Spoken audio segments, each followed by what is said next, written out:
சிவன் மகண்டா உருபோல் மகன் எவண்டா ரசிப்பது ரசிப்பது ஆறு முகண்டா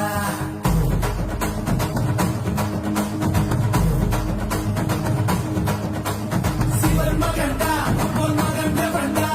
ரசிப்பது ரசிப்பது ஆறு முகண்டா அறுத்தவண்டா சூரன் உடல் இரண்டா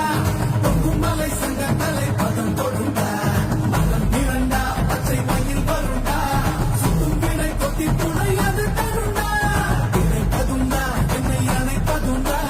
சித்தன் படி மித்தன் மொழி பிறப்பவண்டா முருகா உனை நான் தொழுபவண்டா ஆறு ஆறு ஆறு வட எங்க ஹீரோ நீ தாண்டா சூரனையே தூரு கொண்ட வந்த ஹீரோ